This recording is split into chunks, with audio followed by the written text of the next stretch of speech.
Dankeschön. Thank you so much, Steffi. And you'll see my very first time finally make it to get to DLD. And as you heard from Judith, we really need to rethink and reimagine healthcare here in Germany and around the world. So I'm going to take you on a quick 20-minute dash into what's coming next across health and medicine, if my voice lasts. So let's take a dive. I was very excited to come to Munich. So I made some art about the future of medicine in Munich. Of course, I'm a terrible artist. I'm using tools like GPT, as many of us are, to cheat and do our art now. Of course, DALL-E 3 is much better than DALL-E 2. And of course, now our AI agents can also do video from text.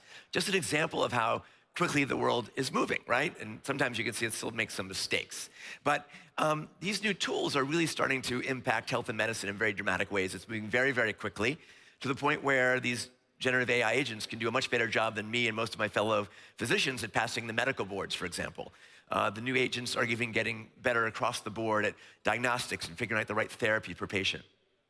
Patients and families are already going to Dr. GPT to find the diagnosis when the clinicians often miss the diagnosis. So it's a really interesting age to think about reimagining healthcare at this convergence of AI and many other technologies. And the question is, how fast will this disruption happen? Healthcare tends to be a bit slow and incremental, but now is an opportunity to reimagine that across the care continuum.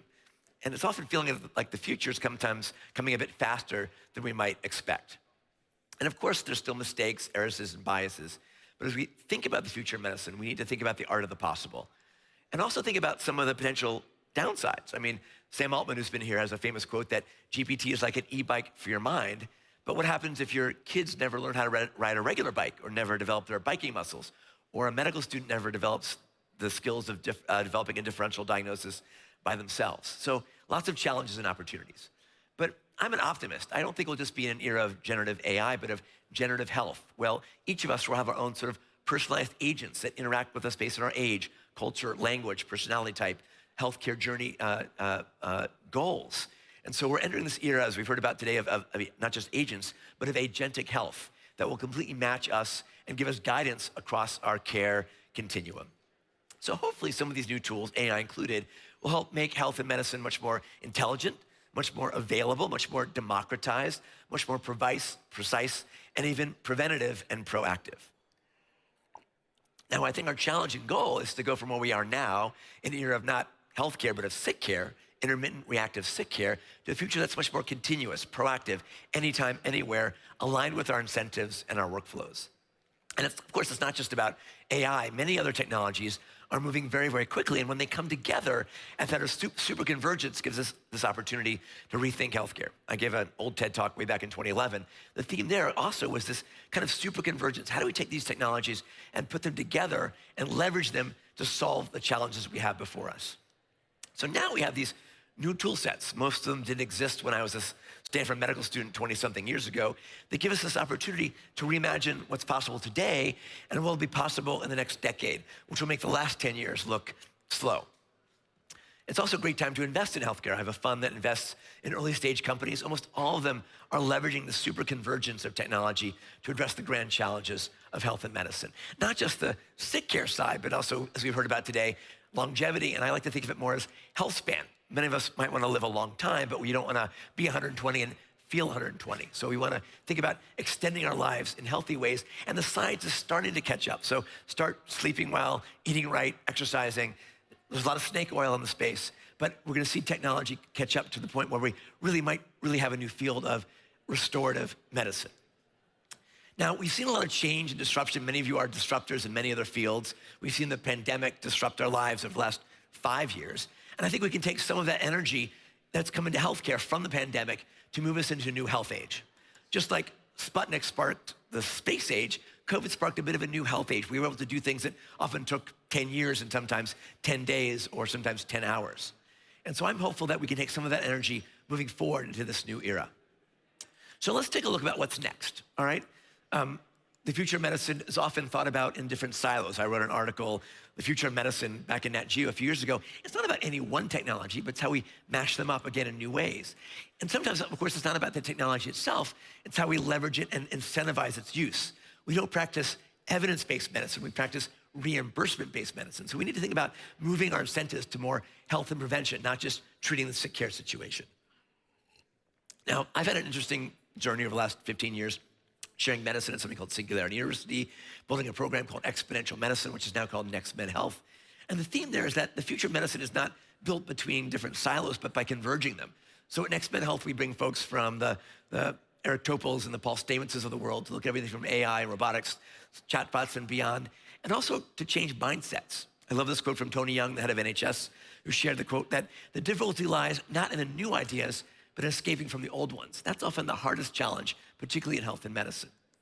So hopefully some of you can come join us in 2.5 months in San Diego for NextMed Health. So let's look at a few things of where they are now, where they're going next. Something that we're all familiar with is genomics. Some of you have probably been sequenced. The price of sequencing a genome has dropped at twice the rate of Moore's law, from about $10,000 a decade ago to $100 today, soon to be $10. Imagine when each of us and our colleagues are sequenced. We can use that in simple ways to pick the right drug and the right dose and the right combination. We're starting, as Genomics England is doing, to combine that data in the clinic and the lab so we can integrate knowledge from genomics at scale. We're also starting to understand diseases at the genomic level. It's not just type 2 diabetes. It may be one of 3 or more distinct subsets that are treated differently by diet, exercise, and other modalities. We're not just reading DNA, we're able to write DNA. We're in the era of synthetic biology. You've all heard of CRISPR. We're now in the era of using CRISPR with FDA-approved therapies now to cure diseases like sickle cell and thalassemia. In fact, a friend of mine recently summited Mount Kilimanjaro with a patient who had sickle cell, who's now cured, who's able to climb Mount Kilimanjaro. So incredible potential in that space, catalyzed by folks like Jennifer Doudna, the Nobel laureate. And the last Nobel Prize won by DeepMind, leveraging AI to new protein folding methods that are gonna drive us a new era of true personalized drug discovery and even personalized vaccines for things like cancer and brain diseases. Now, when you think about omics, don't just think about the genome. We're now in the era of the proteome, the metabolome, the microbiome, the sociome. We can integrate those data together because, for example, using the proteome, we can sometimes predict diseases 5 or 10 years before they occur. We're in the era not of one-size-fits-all health, but multimodal health, where we can take these new forms of data that are getting faster, cheaper, more available, and integrate them into what's often called the digital twin of the human. It might be a digital twin for your brain, for your heart, for your community, and leverage those to really drive personalized, proactive, and impactful care. So technology is moving quickly. Moore's law is driving a lot of our digitized medicine. Health is becoming as digitized as almost every other field. Many of the technologies that were on our desktop have now shrunk and integrated and fit essentially into our glasses of today. And that kind of mindset is coming to healthcare. The smartphone, of course, is our favorite exponential technology. It's moved to the point where we can dissolve our glasses into our Apple Vision Pros and zoom into our contact lenses. And those give us new modalities to bring sort of agents and avatars to us that we know they're not real, but we feel like they're real, and we can design those to interact with our health and wellness. Of course, you can turn yourself into an avatar, as I did, and show up almost anywhere, anytime.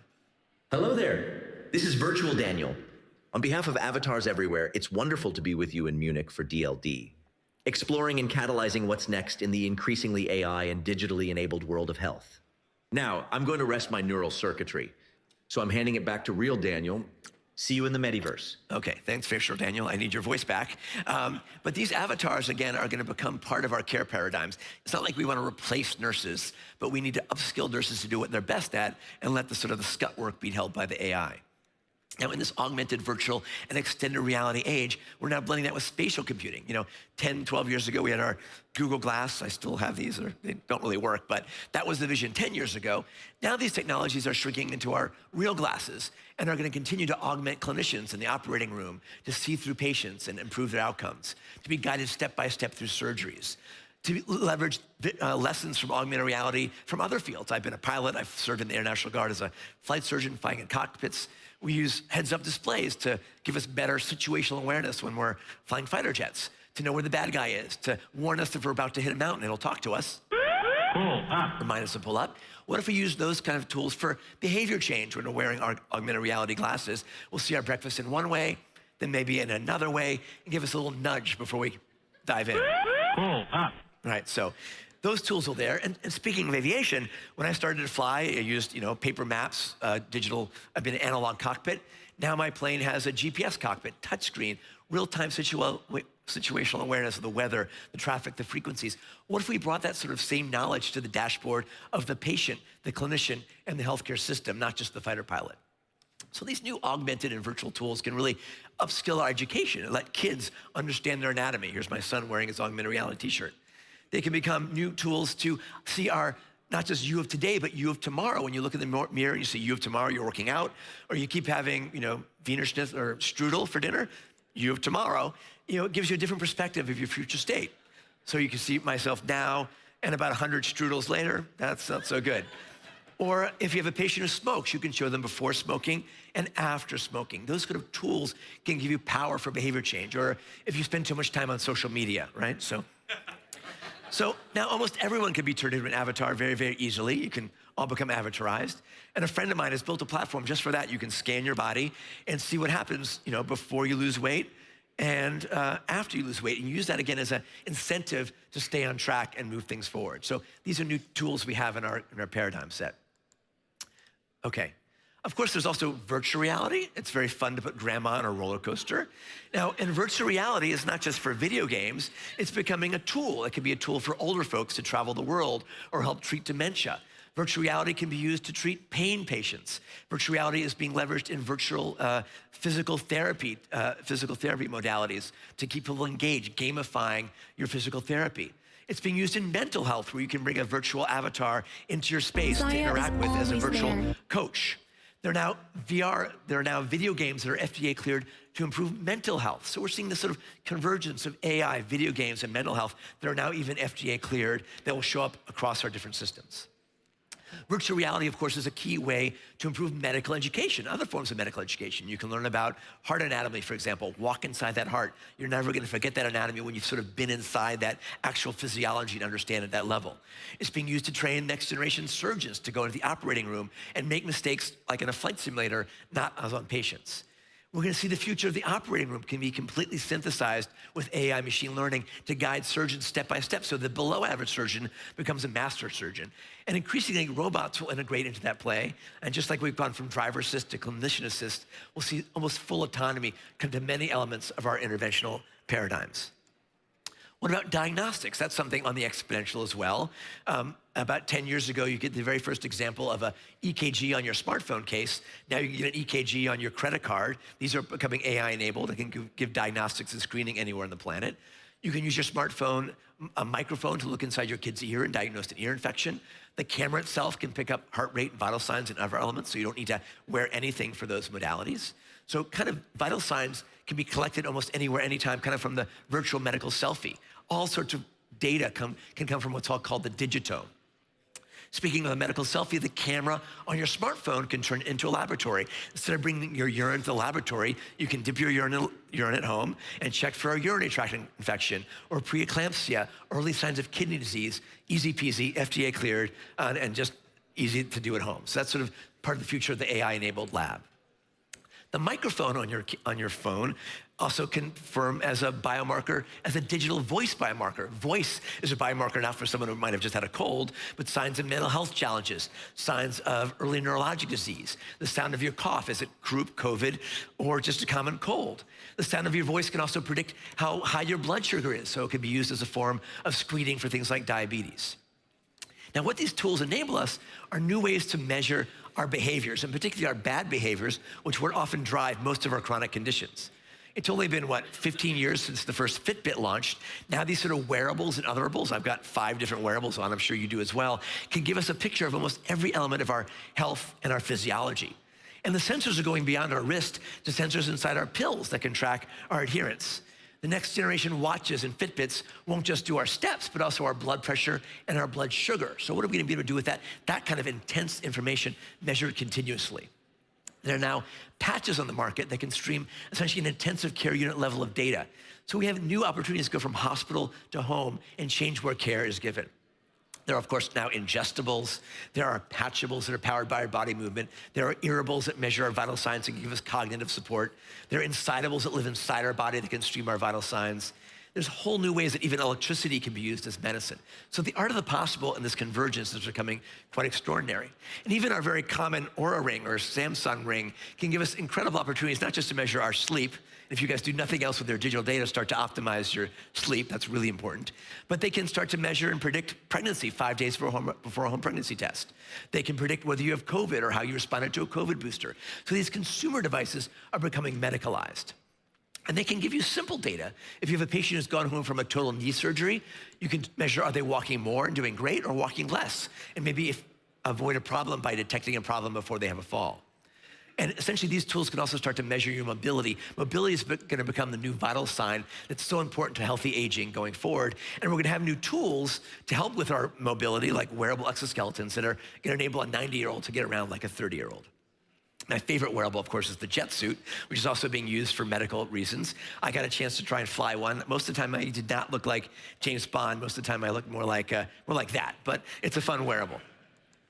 Now, diagnostics, of course, is blending with imaging. Now, your imaging can be AI color-coded to show you regions of your brain, or you get a full-body MRI done in 20 minutes, read by an AI radiologist. And these scanners are getting smaller and more portable to the point where they are half a Tesla, and using AI can democratize very low-cost imaging almost anywhere on the planet. And I think in the next decade, you'll go to your corner pharmacy, have a full-body scan done in 10 minutes, read by the AI radiologist to find problems like cancer early. Now, what this means is we have new tools for diagnostics that can democratize care. You can have, for example, an AI-powered stethoscope that does a much better job than me at listening to heart sounds, or an AI-enabled ultrasound device that can democratize diagnostics from rural California to rural Rwanda. Or now, point-of-care lab tests. We ran an X Prize for rapid COVID testing that are enabling diagnostics for infectious and non-infectious diseases around the planet. So the opportunity is to really democratize these new tools around the planet. We've recently launched a platform in India, an AI doctor, that will bring care to billions of folks who no longer have access to clinicians. Now, of course, AI is underlying most of this. I like to frame it not as AI, but IA, intelligence augmentation. It's already able to start charting for clinicians, reducing burnout from doctors and nurses. It can start to read your own radiology. You don't need to wait for a radiologist to give you an early scan. It's combining with radiologists and humans to give you better outcomes than humans alone. And so these new tools are becoming ubiquitous. And the opportunity, again, is to improve access, improve early warning, early diagnostics anywhere on the planet. We also make a lot of medical errors. These new tools can come together to find problems like sepsis or early signs of a fall before they actually happen. Now, physical AI is obviously coming. Robotics blended with AI has been a theme over the last few years. We're going to see this come to telerobotics and AI in medicine. It's become more and more autonomous. They might be your pharmacist or your home care robot. So watch the space. Hopefully they'll be cuddly. Hopefully they'll be friendly. But also when it comes social, these social robotics will play a role in loneliness and giving us AI-empowered tools and companions for folks who might need them. So how is this going to change our clinical practice? It's not about human versus machine, but these tools are going to enable the human in the loop, the physician and the nurse, to do what they do best and let technology make healthcare more human. And where this comes together is often converged in a field called Digital.Health. The ability now to prescribe an app for smoking cessation or for mental health, or video games that can treat ADHD instead of a drug. There's thousands of these new applications coming out there. What they're enabling us to do is to enable us not to just keep the data on our phones, but to connect the dots to quantified health so that we can do much better proactive measurement and health span optimization, earlier diagnosis, and therapy that's much more data-driven and smart and personalized. So we're gonna enter an era of what I like to call predictalytics. We'll each have our own sort of check engine light for our own bodies that will predict disease before we even know that we have it. And we're starting to see that happen. Your Apple Watch now can look at your vital signs and predict how you're doing and give you a warning if you're an outlier from your normal baseline. So by 2030, we're gonna enter an era of sort of a minority report. Your smart devices will start to give you early warning months or years before you have a medical issue and give you the AI-enhanced tools to improve and nudge you in the right directions to stay healthy rather than wait for disease. Now, there's already a lot out there in the digital health space, thousands of apps. There's DIGA in Germany that's enabling some of these technologies to be leveraged in the clinic here in Germany. I've been building a platform called Digital.Health. If you go to the website Digital.Health, you can find now over, I think, 5,000 digital health solutions that enable you to find and prescribe and use these tools today. It might be a diagnostic tool. It may be a tool for managing diabetes with a diet from platforms like Virta. So please go to Digital.Health and try and add your own solutions there as well. So in the last minute, I'll just mention that all this data is exciting, but data by itself isn't the cure to healthcare. We need to break open the silos. We need to go from data to actionable information and insights, and not wait 17 years to learn something new to bring it to the clinic, but make it almost instantaneous. Like we crowdsource our driving with Google Maps and Waze, we need to think about crowdsourcing the future of health and medicine, where we all can become data donors and build better health maps that are real time to make our health journeys much more effective and impactful. Almost like self-health and self-driving cars are changing driving around the planet. I'll close in my last 30 seconds with how this is changing the practice of care, right? It's gonna become not just physical or virtual, but more phygital. We're gonna move from intermittent episodic data that leads to our reactive sick care model to a future that's continuous, proactive, anytime, anywhere, providing insights and knowledge around the planet with better outcomes and lower costs. Our virtual visits won't be just with a chatbot, but a chatbot that knows you, your data, your omics, and often gives you that conduit to access care really when you need it in much more cost-effective ways. So we're entering the metaverse. We're entering an era where your physician will show up as an avatar. We don't need to just have good bedside manner, but good website manner. So now it's our opportunity to leverage this new AI and digitally powered age at the super convergence. Not to think about any one field, but how they come together. And not just to think about where they are today in 2025, but to be like the famous hockey player Wayne Gretzky and skate where the puck will be in 2030 and 2035. And if we have that mindset, we can go from where we are now, this sick care model, to one of truly democratized, individualized, and effective healthcare. So let's not take incremental steps, let's take exponential ones. It's our opportunity not to predict that future, but here at DLD to create it together. So with that, thanks for your time and attention. Let's create the future of medicine. Thank you.